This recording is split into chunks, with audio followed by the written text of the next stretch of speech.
Yes. Okay, let's do it. I got a few pieces of audio. It should go pretty quick. There's just a few pieces of audio. I have a silly one because I thought this was kind of funny. So someone was flying around on an airline and they managed to take over the intercom. Yeah, this is an interesting one. I'm curious to hear how it's going to shake out. Yeah, so someone managed to somehow take control of an airline's intercom. So I'll bring this up. There's someone that was nice enough to broadcast it via TikTok. So I have the audio over here. I will start playing it, and I'll have to turn up the audio over here. But here it is. This is what he has to say.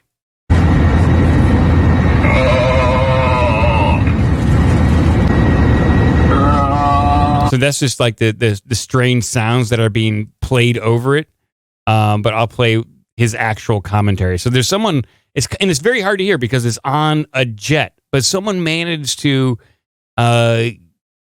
somehow hijack the intercom, and you can hear like the stewardess like kind of pop in and say, yeah, we acknowledge that there's some goofy stuff going on, but please ignore it and we'll return you back to your flight.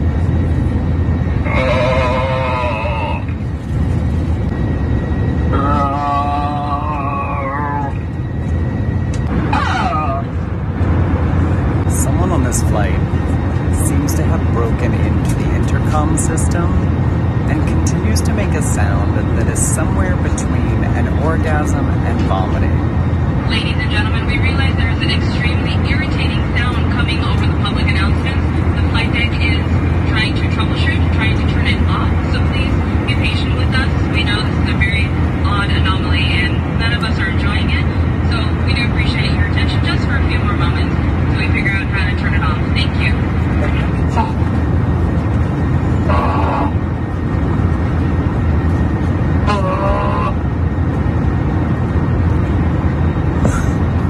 Who is having a puke yank? Oh, what? Puke yank. And it just keeps going on. It keeps going on for like it happened throughout the entire flight, and so it's kind of like.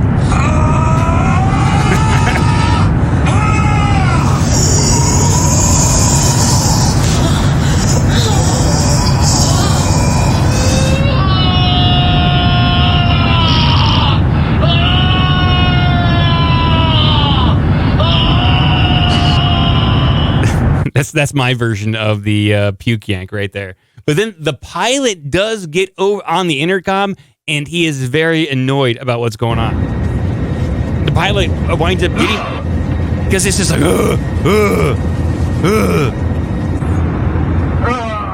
That's right. Still going.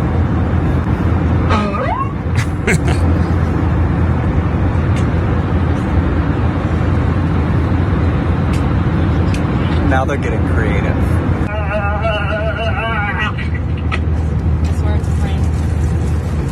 Flight attendant said it's a prank. Yeah. Of course it's a prank, you asshole. Here's Captain. Things to do is try and mitigate that. If we can do what we can, if not, we'll let them know when we get to Dallas. I think the voice cut off the captain's speed from speaking. Just landed. And they just landed without any further incident. So, I don't know, Cratch, you seem to know your stuff. Is it possible, like if you have like earbuds that the classic 3.5 millimeter with the microphone built in, and you plug that into the airline jack, can you use your microphone to then go through the intercom system? Like how possibly could this be done? First of all, what plane have you been on the last 10 years that actually has a plug-in? I don't know. Like, it's been a while. Yeah, it's been a while. No, the impedance and electrical levels are incorrect for that. So intercom systems are mono systems. They're going to use a larger connector, 1/4 inch, or even a latching connector like an Ethercon or similar. There are no wireless connections to these systems, so I would almost guarantee one of two things happen. Either one of the flight crew or somebody is dicking around with this, because remember we had flight crew a couple of years ago who like cracked open the door and the guy jumped out the emergency slide and all sorts of shit. So they are yeah. they do dumb shit. Also, some of these planes have panels in different locations back by if they have a rear galley, there may be one back there to plug into. So it's not difficult to get into these. They're not, it's just a big shared open PA. It's a shared channel. The pilots can turn it off, so they don't care. They'll turn it off so they're not bothered with it. But no, it's not as if someone's going to connect to Bluetooth and find there's going to be an open signal where they can get onto the intercom system. The other thing that occurred to me is some of these have some of the intercom systems have onboard processors or onboard memory where you could load a memory stick or a chip into it with these pre-recorded and just let it go the entire flight, and you wouldn't even have to be on the plane for that to happen. It did seem like a very diverse set of noises, though. They didn't seem to be. I didn't hear any repeats there. What did the noise or did the stuff coming through the intercom ever speak, or was it just grunts and moans? Which I just is also heard a little weird. All that was broadcasted there was grunts and moans, no identifiable voice, and it did sound like a man. It didn't. To me, it didn't sound like a kid doing this. So I wouldn't say a man from age 20 to 55. That's what it sounds like. Yeah, but no demands were made. Hard to guess based on age, but I mean, could it also have been? My first thought based on the first couple of sounds that came through, had someone left an open, a mic off the hook, basically a handset, off the receiver in the cargo hold, and what you're hearing were somebody's dog down there or something. But as they continued on, it didn't sound like animals. It ain't no dog. That sounded like some hard pumps going on there. Fucking hard pumps. Something was going on there. I guess what we'll find out is that somebody knew where to sit, where to plug into, or they plugged something into the back of the rear galley and reached, and had dragged the handset around or something like that. It's hard to say, but they were doing a puke stroke. It was a puke pump. What the hell is a puke stroke? Puke stroke or puke yank? Yank puke? I don't know. I guess puke yank or puke stroke? I thought it was a puke yank, but that's some weird yank lingo that I wasn't familiar with. No. I'm usually down with the yank. You're searching Craigslist right now? Yeah. Can I taste your juice? Puke stroke. Check an Urban Dictionary. None of those come up. So yeah, it's a new term. We got to enter our own definition. Closest we got is puke stripe. Puke-tastic. So if they find out the person who did this, can they be arrested? Doubt it. Okay. I mean, I guess you could make the argument that they interfered with the duties of a flight crew who are federally authorized. Yeah, I guess most likely if they say they found that guy was like sitting in the back, he was plugged in, was doing the whole time, thought it was hilarious. The air marshal should have shot him in the head. Air marshal should have shot him. They could ban him from the airline or something like that, but I don't know if take him in charge. He didn't cause any issues with the flight. So it would be good if the pilots can turn that shit off. So yeah, and then it depressurizes the entire cabin, and everyone flies out a hole in the side of the plane. But at least that noise is gone. Well, maybe it's still there over the rushing sound of your plane being compromised, of people being pulled towards the windows, but in the background you can still hear some dude moaning. He's committed to the yank stroke or the puke yank or whatever it is. Then I got another piece of weird audio here, and this was from the Queen's funeral. Weird voice whispers, "Oh, dude, I had this. Yeah, death is irreversible during Queen's funeral." And it's a little harder to hear, but I did try to punch it up and compress it, and we'll take a listen to it in a second. It was a day of mourning, not just in UK, but worldwide, as people from all over the countries, all across the world, in all walks of life, paid their respects to the late monarch, Queen Elizabeth II, after her 70 years on the throne. The funeral and processions were covered extensively on television, with multiple channels in the UK providing live coverage of the entire day's events, along with a dash of commentary.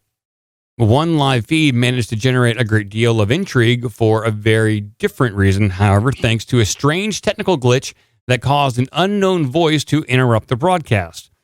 It happened to be on ITV, which had been showing the Queen's coffin being driven to its final or its next destination, along with a crowd lining the streets of London. All of a sudden, a whispered female voice can be heard saying the death is irreversible and the fact that she's trapped, before being cut off by a male presenter who was commenting on the footage. Viewers who had also been watching the channel at the time were understandably surprised. Who did the voice belong to, and what exactly was she talking about? Many took to social media to express their surprise, to discuss what might have happened. Theories range from a technical glitch to supernatural intervention, but the most likely explanation was that it was the voice of grief expert Julia Samuel, who had been speaking on the channel a few minutes earlier. Perhaps she had simply forgotten to take off the microphone or turn the microphone off. Whatever the case, the nature and timing of the error was certainly strange. So here it is, right here. The death is irreversible, and the fact that she's trapped. As you can see. So that's a weird statement. That death is irreversible and the fact that she's trapped. And so I'll play the rest of this. Then the commenter comes in and totally steps all over her. The death is irreversible, and the fact that she's trapped. As you can see. I'll try to crank it up some more for everyone out there because it's very difficult to hear. The death is irreversible, and the fact that she's trapped. As you can see. Then they cut him off. So up here. The death is irreversible, and the fact that she's. And the fact that she's trapped. I heard some people suggest that that's a line from a Princess Diana television or movie, but it's being whispered right there. What does that mean? That death is irreversible in the fact that she's trapped. Now, I thought about this. In the weird conspiracy theory, some people think that the royals are lizards. And maybe she died before they could transfer her consciousness to her new body vessel. And she's actually trapped in that vessel, her current body, and that it's irreversible at that point. She didn't transfer her consciousness soon enough. Harebrained crazy theory, but what's being talked about there? What is a grief counselor or grief expert really speaking to there? I haven't heard anything. And I got this one last little clip here. This is a brand new movie that is coming out called Missing 411, The UFO Connection, produced by David Paulides. I subscribe to the Missing Can-Am project on YouTube. David Paulides gets on there. He talks about news. He talks about missing people. And for anybody wondering why he hasn't put out a new book lately, well, it's because he's been working on this movie. It started pre-pandemic. He had trouble kind of keeping it going during the pandemic, and also during that time, his son died. So he took some time off to kind of reevaluate his life and direction. But now the movie's back in the big way. And what is unique about this and the title is that David Paulides has been very guarded about speculations or making connections between two different phenomena. One being missing people who go missing in very unique ways, and then Bigfoot or UFOs or portals. He hasn't really made that connection, and so this trailer is a bit of a departure for him. So this is about 2 minutes long. Here it is. This is the location of a missing hunter. So it looks like people are snatched off the ground, and then some of them are dropped back miles and miles away. For thousands of years, the human species has looked to the skies in amazement at unidentified objects. We are staring at unconventional possibilities supported by witnesses, video, and most recently, our own government.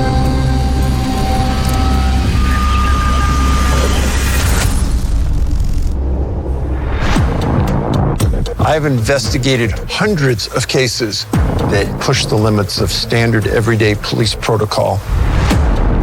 The three witnesses saw this object picking up the elk. There was no cable, nothing discernible holding the elk to the crowd. I know what happened to me. It happened in 1974. Next thing I know, I was in this cubicle. In many stories, children are right there, and then the next second they're gone. After reading thousands of reports, I started to document what is called profile points. The number one profile point is lack of scent trail. It was unusual that they had that many tracking dogs and never found a track. The more you hear, the stranger the story gets. Why send a SWAT team on a missing person case? When I saw that, that's when I, went down on my knees. They are connected to extra-dimensional beings. Those are real. How do you explain to a grieving family that something paranormal may be tied to the disappearance?